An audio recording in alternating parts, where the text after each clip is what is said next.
जय माँ इंद्राक्षी, जय अम्बे। इंद्राक्षी धाम में आप सभी का हम हार्दिक स्वागत करते हैं।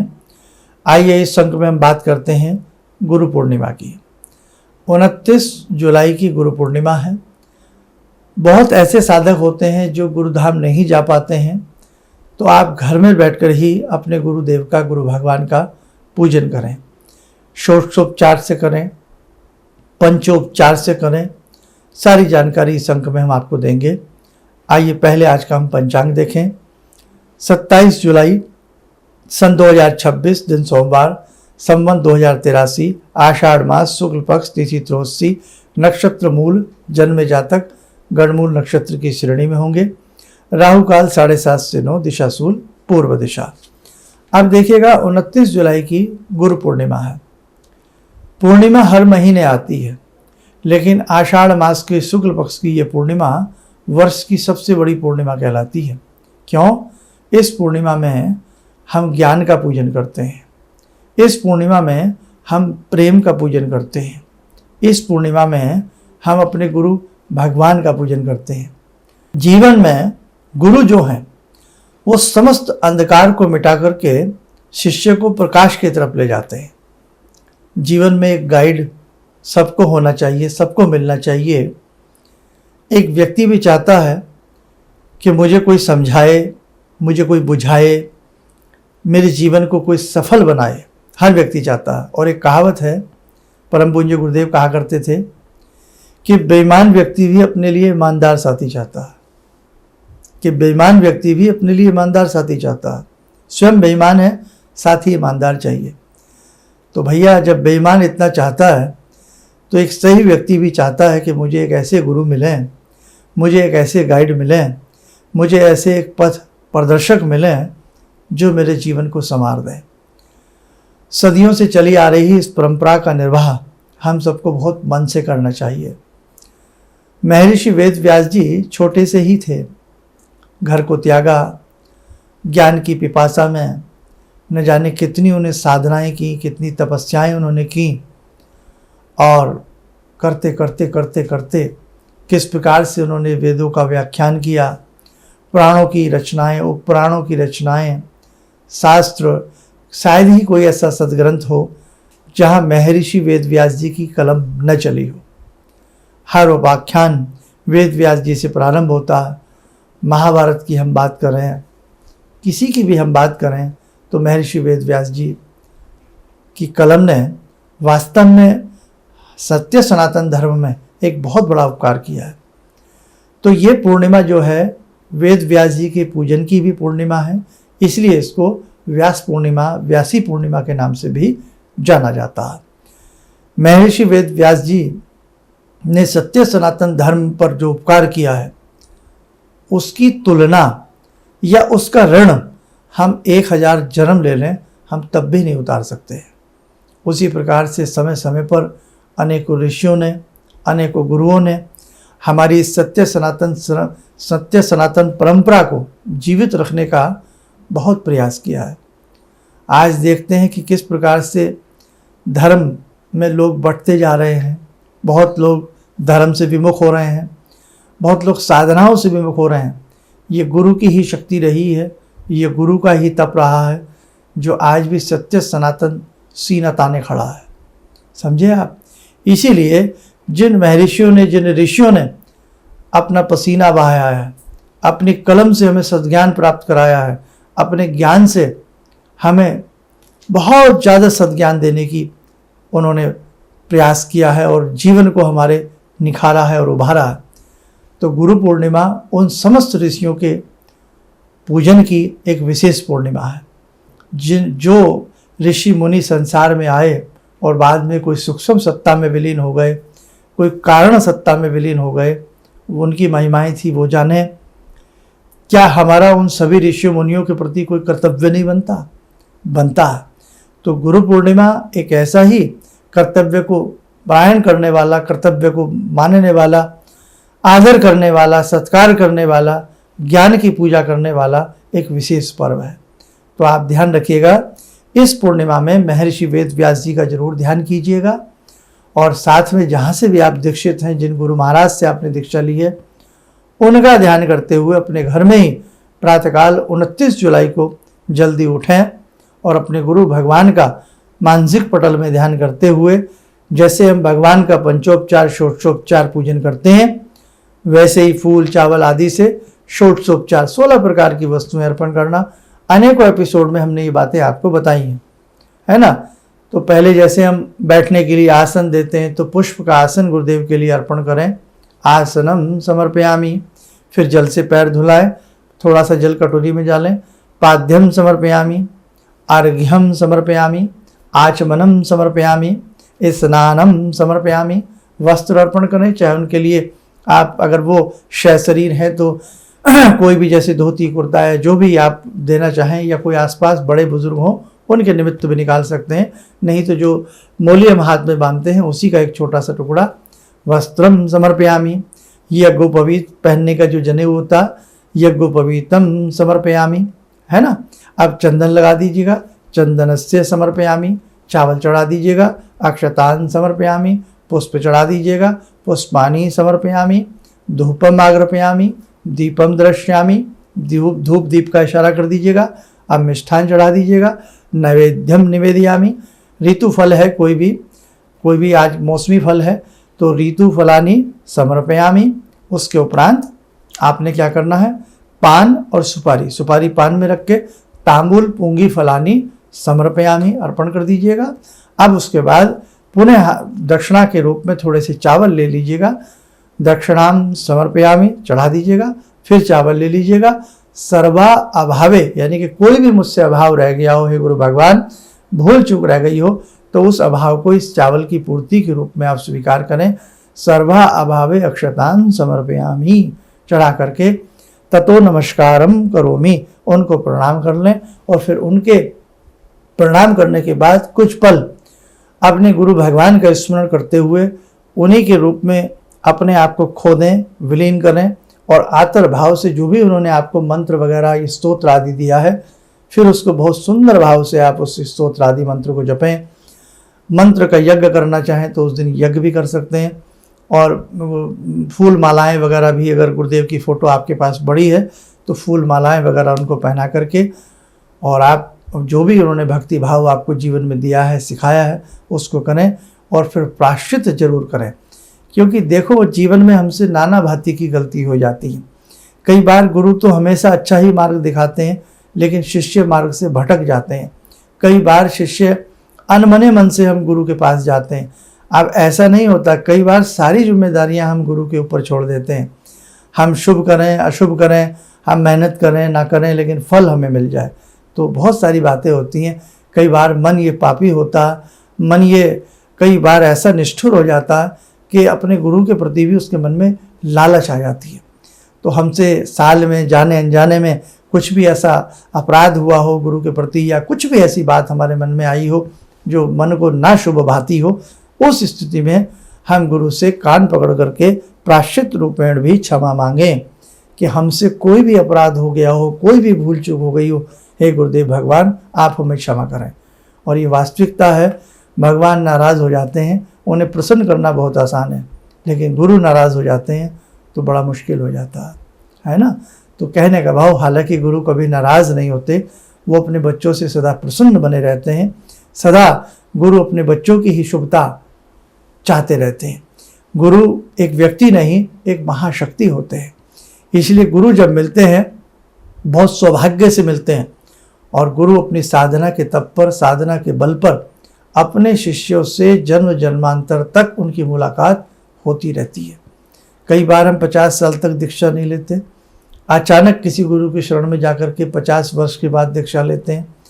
तो ये सब ऐसे ही नहीं होता, ये सब संयोग होता कि जैसे प्रारब्ध में आपकी दीक्षा जहाँ छूटी, जिस एज पे छूटी, उसी एज पर जाकर के दोबारा व्यक्ति दीक्षा लेता है। बड़े गूढ़ रहस्य हैं। समय रहा तो और बहुत सारे रहस्य वाली बातें आपको आगामी अंकों में हम बताने और समझाने का प्रयास करेंगे। गुरु पूर्णिमा के दिन एक काम और करें। अब ये तो गुरु का पूजन हमने कर लिया षोडशोपचार या पंचोपचार से, गुरु मंत्र आदि को हमने जप लिया। अपने गुरु के नाम से हम गुरु पूर्णिमा के दिन आसपास की किसी गौशाला में सेवा कर सकते हैं, गऊओं के लिए चारा आदि मुहैया करा सकते हैं, पक्षियों को अपने गुरु के नाम से दाना डालें, और साथ ही चींटियों के लिए भंडारा करें।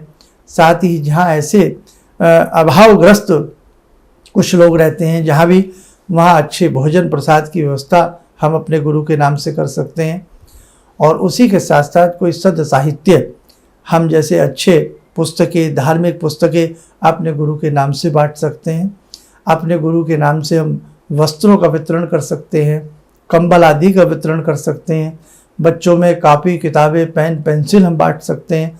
कहने का भाव कि जैसे हम अपने पितरों के नाम से नाना भांति से अमावस्या में कुछ न कुछ किसी की मदद करते हैं, कुछ न कुछ देते हैं, दान पुण्य करते हैं, वैसे ही इस गुरु पूर्णिमा में हम अपने गुरु के नाम से भी कुछ दान पुण्य ज़रूर करें। और जो गुरु ने आपको मंत्र दिया है, स्तोत्र दिया है, उस मंत्र स्तोत्र में भी जब पढ़ते समय हम यही कहें कि हे गुरुदेव भगवान, जो भी हमारी भक्ति है, जो भी हमारी साधना है, वो आपके श्री चरणों में समर्पित है। जैसे हम देवी पाठ करते हैं, कोई भी पाठ करते हैं, उसके बाद उस पाठ का जो फल होता है वो हम भगवती के श्री चरणों में अर्पण कर देते हैं, वैसे ही अपनी भक्ति हमें गुरुदेव के चरणों में अर्पित कर देनी चाहिए। और गुरुदेव आपकी भक्ति को बेकार नहीं जाने देंगे। जैसे एक पुत्र, एक पुत्री अच्छे से जीवन में मेहनत करता है, एक पुत्र, और जब अपनी तनख्वाह ला करके अपने पिता को देता है, तो क्या पिता अपने बेटे की कमाई को ख़राब करेंगे? नहीं करते ना, उसे संगवा करके रखते हैं, आड़े वक्त में उसकी कमाई उसके काम आती है। उसी प्रकार से एक गुरु अपने शिष्य की साधना को बहुत संगवा करके रखता है और बड़े ही जीवन में उस साधना से अपने शिष्य को आनंदित करने का प्रयास करता है, और शिष्य की साधना में गुरु की साधना भी ऐड डाउन हो जाती है, जुड़ जाती है। तो कहने का मतलब यही है कि मैं बहुत बड़ी बड़ी बातें ना करके आपसे बस इतना ही कहूँ कि एकलव्य की जी को देखो कि गुरु पाने की लालसा किस प्रकार से उनके मन में रही है ना। समय समय पर गुरु जो होते हैं वो बहुत भाग्य से हमें मिलते हैं। तो जिन्हें भाग्य से, सौभाग्य से गुरु की प्राप्ति हुई है, इस गुरु पूर्णिमा पर पूर्ण रूपेण पूरा दिन सत्कर्म करना, स्वाध्याय करना, अपने गुरु मंत्र को चाहे चलते फिरते उठते बैठते भी जप जप के रूप में आप लोग जपते रहना। गुरु पूर्णिमा का सही संदेश तो यही है कि आपके गुरु ने आपको जो अच्छी बातें बताई हैं, सभी गुरु अपने शिष्यों को अच्छा ही समझाते हैं, अच्छा ही बताते हैं, अच्छा लाड़ प्यार देते हैं, सभी गुरु देते हैं, एक पिता की तरह वात्सल्य लुटाते हैं आपके ऊपर। आपके गुरु ने जो भी आपको ज्ञान दिया है, उस ज्ञान को गुरु पूर्णिमा में बांटने का भी प्रयास करें, उस ज्ञान से ज्ञान लेकर के आगे बढ़ने का प्रयास करें। धनवान बनना कोई बहुत बड़ी बात नहीं है, लेकिन ज्ञानवान बनना और विवेकवान बनना ये बड़ी बात है। किसी शहर में, नगर में किसी सेठ का स्वर्गवास हो जाए तो उस नगर के लोग ही एक दो दिन याद करते हैं, लेकिन कोई ज्ञानवान व्यक्ति जब संसार से जाता है ना, तो पूरे संसार में एक बेचैनी हो जाती है कि मानो फलक से कोई सितारा टूट गया, आकाश से एक सितारा कोई टूट गया, है ना। तो ज्ञानवान की चर्चा तो पूरे विश्व में होती है, लेकिन धनवान की चर्चा केवल उसके शहर तक सीमित होकर के रह जाती है। तो ध्यान रखना, ये ज्ञान का पर्व है, ये ज्ञान भरी पूर्णिमा है। अज्ञानता को मिटाने का ये एक पर्व है। तो आप सभी से हम यही प्रार्थना करते हैं कि अच्छे से अच्छे अपने गुरु की बात को माने, और जिसने अपने गुरु के पल्ले को पकड़ा, अपने गुरु की उंगली को पकड़ा, वास्तव में उसके जीवन में कभी नुकसान नहीं होता। अब वो बात अलग है, हम छोटी छोटी बातें भी गुरुदेव पर लाद देते हैं कि बस ये हो जाए गुरुदेव तो मैं आपको मानूं, मेरा बच्चा पास हो जाए तो मैं गुरुदेव को मानूं, हैं, मेरे अच्छे मार्क्स आ जाएं तो मैं गुरुदेव को मानूं, मैं अच्छा पैसा कमा लूँ तो गुरुदेव को मानूं। तो ये तो लोभ और लालच वाली बात हुई ना। इस हिसाब से फिर दीक्षा लेने का कोई तात्पर्य नहीं बनता।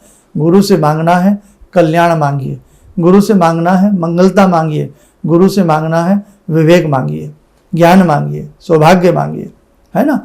तो गुरु से तो बड़ी बातें मांगे आप, ये धन दौलत मकान कोठी बंगला, ये तो बहुत नगण्य सी बातें होती है। जिस समय रामकृष्ण परमहंस को पता लगा कि साहब मेरा शिष्य बड़े अभाव में जी रहा है, तो उसी समय विवेकानंद जी से कहा कि जाकर के भगवती महाकाली पधारी हुई हैं, आप जाओ, जो बेटे मांगना है भगवती से आप मांगो। जब भगवती के सामने शिष्य गए तो देखा भगवती महाकाली के श्री चरणों में चांद सितारे हीरे पन्ने मोती बिखरे पड़े हैं। और बड़ा छोटा सा महसूस हुआ कि चांद सितारे हीरे मोती पन्ने जवाहरात जिस भगवती के श्री चरणों में झुके हों और मैं उनसे मात्र अभाव को दूर करने की प्रार्थना करूं, तो ये तो बहुत छोटी सी बात हो गई। कुछ नहीं मांगा, मन ही मन बस बुद्धि विवेक प्रकाश का दीप उज्जवल रहे, गुरुदेव के श्री चरणों में जीवन लगा रहे, बस ऐसी ही उत्कंठा से बाहर आ गए। गुरुदेव मुस्कुराए। तो कहने का भाव बेटा यही है कि गुरु से मांगो तो बड़ा मांगो, गुरु से मांगो तो कल्याण की बात मांगो, गुरु से मांगो तो परमार्थ की बात मांगो। ये छोटे छोटे प्रलोभनों में अपने जीवन को फंसा करके आप मत चलिएगा। आपका सौभाग्य और आपका कर्म और आपकी मेहनत और गुरु का मंत्र आपको जीवन में किसी अभाव से में रखेगा ही नहीं, समस्त प्रकार के अभावों को आपके दूर कर देगा। तो ध्यान रखें, सब अच्छे से जीवन को जीने का प्रयास करें। और ये गुरु पूर्णिमा एक बहुत बड़ा हमारा पर्व होता है, इसलिए संसार में एक गाइड अगर हमें ना मिले, हमें जीते जी गुरु ना मिले और जीवन की अंतिम सांस यूं ही निकल जाए तो जीवन व्यर्थ हो जाता है। भगवान दत्तात्रेय ने 24 गुरु बनाए, वो सारा वृत्तांत आपने सुना होगा। इसीलिए ध्यान रखना, जीवन में गुरु की आवश्यकता जरूर होती है। हमने स्वयं देखा, मन में उत्कंठाएं रहती थी, छोटे से थे, 7th क्लास में करीब करीब हमें गुरुदेव के दर्शन हुए, लेकिन इतना समझ नहीं था। लेकिन जैसे जैसे समझ आए, गुरुदेव को समझा, गुरुदेव से जुड़े, गुरुदेव में झुक गए, तो जीवन में हमें नहीं लगता हमें कोई कमी रही और गुरुदेव ने हम जैसे एक बेकार व्यक्ति को गुरु बना दिया। तो कहने का मतलब, गुरुदेव स्वयं अपनी उसमें लिखते हैं कि गुरुदेव को जब दर्शन हुए अपने गुरु महाराज के, दादा गुरुदेव के, तो गुरुदेव को जैसे ही गुरुदेव ने जो भी निर्देशन दिए, गुरुदेव ने जीवन भर उन निर्देशनों का पालन किया। शरीर पे कितना ही कष्ट क्यों नहीं आया हो, मन पे कितना ही कष्ट क्यों नहीं आया हो, लेकिन किसी कष्ट को कष्ट ना समझते हुए, हर बात को सुधार्य करते हुए गुरुदेव आगे बढ़ते रहे। और आज 25 करोड़ से भी ज़्यादा गुरुदेव के शिष्य हैं। कहने का मतलब यही है कि गुरुदेव का तप वास्तव में अनुपम है। 24 महापुरुषण परम पूज्य गुरुदेव ने गायत्री के किए हैं। ये अपने आप में एक अनूठी और एक बड़ी बात है। 3200 से भी ज़्यादा, 3500 पुस्तकों के आसपास गुरुदेव ने उनको लिखा है। तो ये सब चीज़ें ऐसे नहीं हो सकती जब गुरु का आशीर्वाद गुरु पर रहे, अर्थात गुरु का आशीर्वाद अपने शिष्य पर रहे, तभी जीवन में इस प्रकार की बातें संभव हो सकती हैं। तो ये सब ध्यान रखना। अब चलते चलते इतना ही कहेंगे, जैसे कि आज हमने 27 जुलाई को ये कार्यक्रम आपके सामने प्रस्तुत किया है, तो 29 जुलाई में इंद्राक्षी धाम में हम सब मिलकर के गुरुदेव भगवान का पूजन, महर्षि वेद व्यास जी का पूजन करने वाले हैं। आप में से जो भी शिष्य इस विशेष पूजन में भाग लेना चाहते हो तो आप लोग जरूर आइएगा। मन में ये ना रखें कि हमने तो दीक्षा कहीं और से ली है, कोई ऐसी बात नहीं है। गुरु गुरु होते हैं और महर्षि वेद व्यास जी तो पूरे ब्रह्मांड के गुरु हैं, पूरे विश्व के गुरु हैं। ठीक है, तो आप जो भी इस विशेष पूजन में भाग लेकर के ऋषि परंपरा से, गुरु परंपरा से जुड़ना चाहते हो, शुभ आशीष स्नेह चाहते हो, जीवन के संकटों से मुक्ति चाहते हो, तो आप इंद्राक्षी धाम में आ सकते हैं। 29 जुलाई को प्रातःकाल 10 बजे से कार्यक्रम करीब करीब प्रारंभ हो जाएगा। टाइम ले आने का आप लोग प्रयास करें। बस एक छोटा सा कार्य, आप कितने सदस्य आ रहे हैं, कहाँ से आ रहे हैं, उसके लिए अभी 1-2 दिन ही बचे हैं। आप अपना नाम नंबर हमारे संस्थान में नोट डाउन करा सकते हैं। आइए, समय हो चला आज की ध्यान साधना का। जगत जननी जगदम्बा से जुड़ते हैं। हे भगवती, आपकी कृपा ऐसी बरसे, आपकी कृपा हमें ऐसी प्राप्त हो कि आपकी कृपा से हमें गुरुदेव के चरण शरण सदा सदा के लिए हमें प्राप्त होते रहे।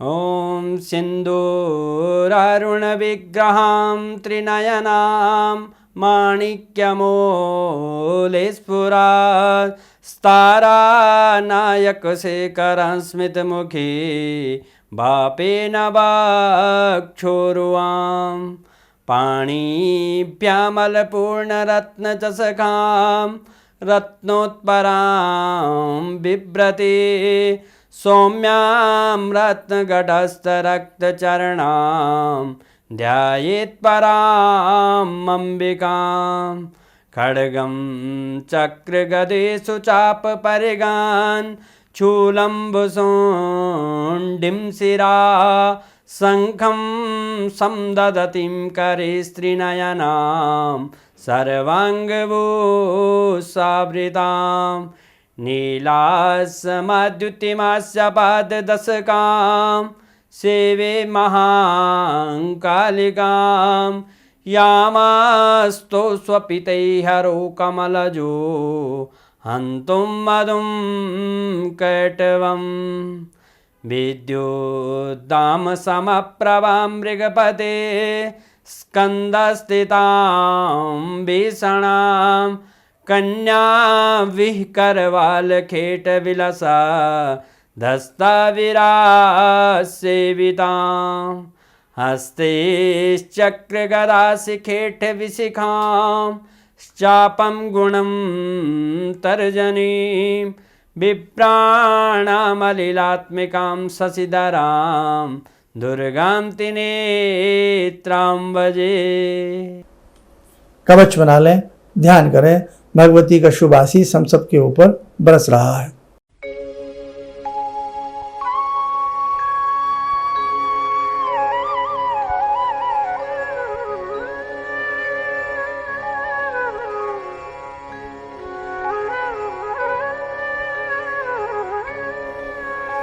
ओम बोलते हुए नेत्र खोलें, सामान्य हो जाए। देखो साधकों, जीवन में किसी बात की कोई कमी नहीं रहती जब सदगुरु का प्रकाट्य होता है जीवन के अंदर। तो आप ध्यान रखना, वर्ष में ये पूर्णिमा एक ही बार आती है, फिर एक वर्ष का इंतज़ार करना पड़ता है। और एक वर्ष में कितने पल होते हैं, किस पल में क्या हो जाए कुछ नहीं पता होता।